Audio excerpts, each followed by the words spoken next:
Maganda lang dito, meron silang recreation area ng mga seafarers. Actually pwede ako magstay dito ng ilang araw na libre kasi may accommodations doon para sa amin mga seafarers. Puntahan natin kasi pumunta na ako dito dati. May swimming pool din dito. Tingnan nyo naman yung lugar, ang ganda, di ba? Oh, yan.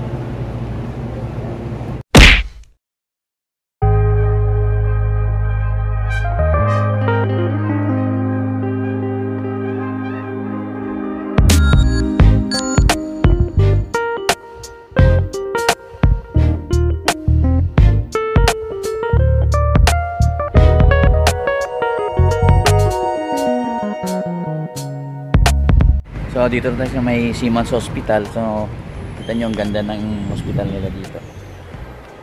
Bali mamaya tayo mag vlog tungkol dito. Kain muna tayo.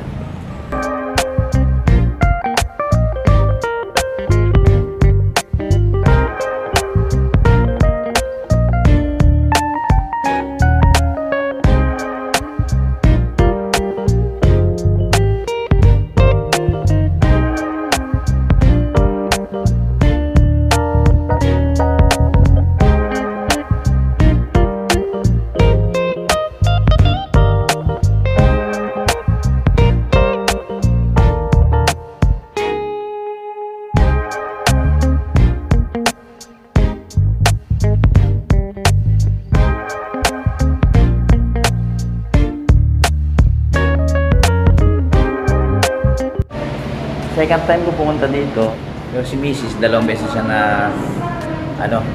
confine dito sa hospital na to.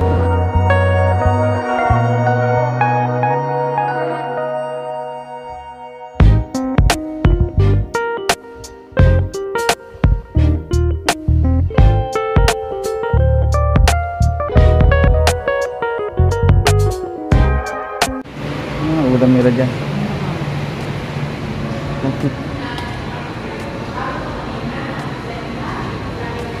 So in order namin isang chicken sa isang tinulang isda, which is may rice na 200 pesos lang. So 100 yung per order na may rice. Dalawang beses si Miss dito na confine na wala kaming binayaran. Ang binayaran na namin yung mga laboratory sa labas kasi nga expedite. Pero pag dito ka magpa-laboratory, walang bayad, pero syempre mag-antay ka ng ilang oras. So nung time kasi na nagpa-opera si Mace, na-confine si Mace dito is talagang kailangan na yung dugo kagad-agad. May canteen sila rito, malinis, maluwag. Lobat na ako kaya bukas ako magpatuloy ng vlogging dito kasi babalik kami bukas dito sa dito rin sa hospital. Another check-up.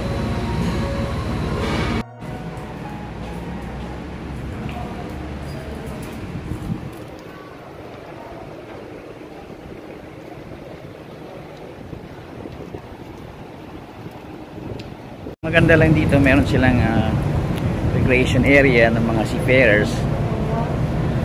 Actually pwede ako magstay dito ng ilang araw na libre kasi may accommodations doon para sa amin mga seafarers. Puntahan natin kasi pumunta na ako dito dati. May swimming pool din dito. Tingnan nyo naman yung lugar, ang ganda, di ba? Oh, yan. Diba? Oh. Saka yung pagkain nila doon mura lang. 100 meron ka ng ulam, rice, sabaw, saka may dessert. 100 pesos. Yan, so ito yung building. Ito yung kanilang bagong building. Yan. So may chapel doon. Puntahan natin. So yung chapel na yan, sa likod niyan, doon sa kabila, yun yung swimming pool. So maganda. Maganda yung lugar dito sa Davao ng AMOSOP o Association of Marine Officers Seafarers Union of the Philippines. Yan. So siyempre itong mga nakakotse dito yun kahit pa paano nag-i-enjoy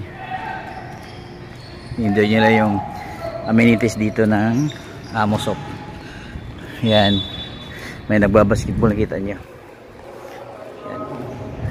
So dito tayo sa may swimming pool. So ito yung swimming pool nila dito. So pwede namin gamitin ito kung linggo, halimbawa gusto mong punta rito. Yan. O, di ba?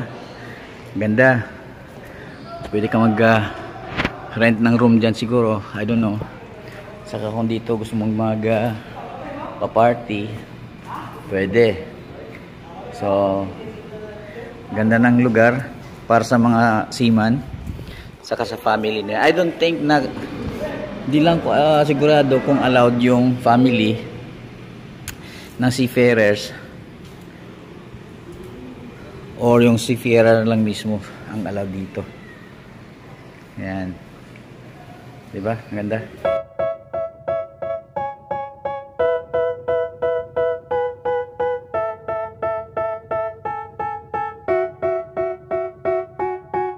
They tell me that I'm never gonna make it. They want me to do something that could make sense. So, ang ganda talaga.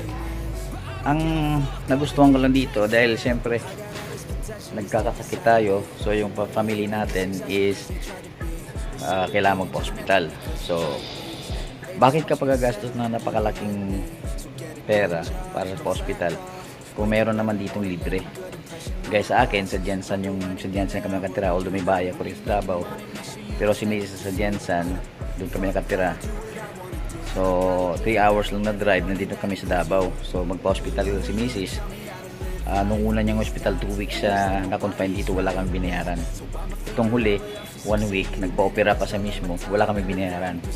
Yun nga lang, yung binayaran namin yung gumastos kami ng mga check-up niya sa labas, mga laboratory, yun lang yun kasi nga kailangan in-expedite kasi yun yung process ng dugo o yung resulta ng lab.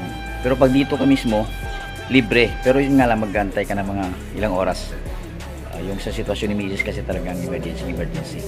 So nag-ambulance pa, binayaran lang namin yung gasolina, include ng ambulance and driver mismo.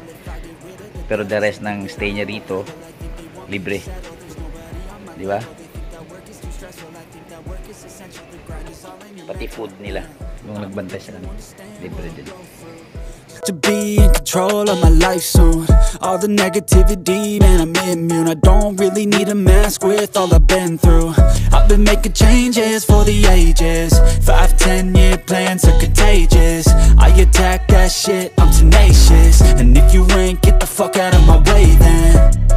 Got one life, I won't regret it. I will fight until I get it. I'll look back one day from heaven and say, damn, I learned some lessons. And say, damn, I have no questions. I had fun in every second, and the journey was a blessing, yeah. They tell me that I'm never gonna make it. They want me to do something that can make sense. They hate when I keep dreaming I'll be famous, but I don't give a fuck, I'ma keep chasing. They tell me that I'm never gonna make it. They want me to do something that can make sense. They hate when I keep dreaming I'll be famous.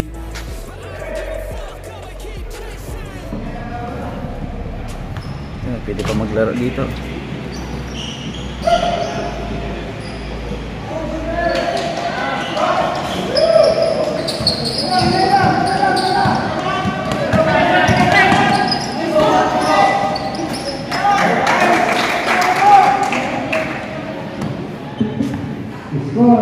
So, galing, no? May liga-liga pa sila. The uniform pa yung mga players. Ganda.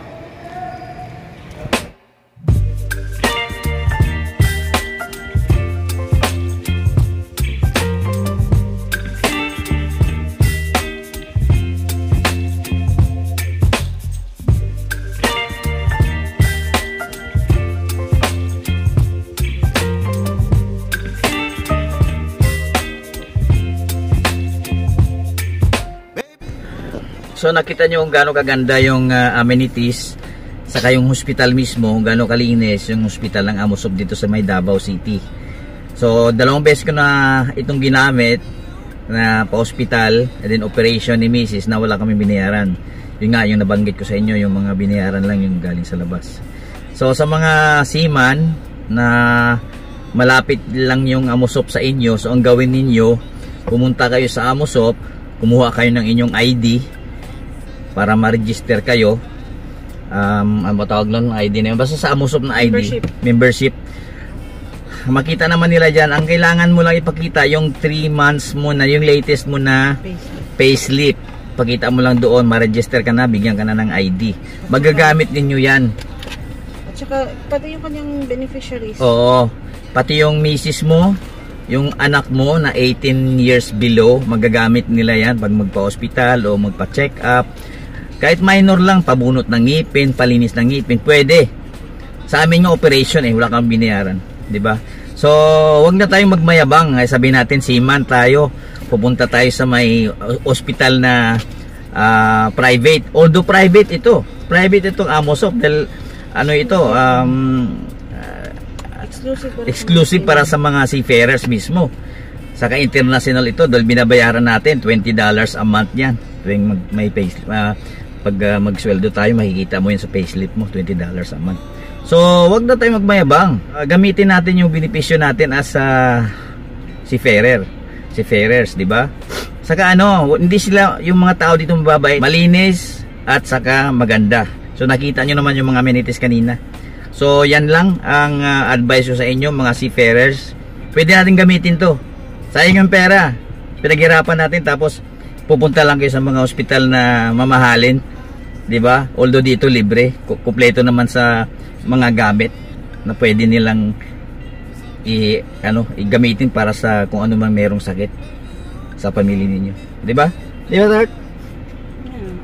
Oh, yan ang ID ni Mrs. Alright. Don't leave me high and dry. Baby, you get me high and by. You're channeling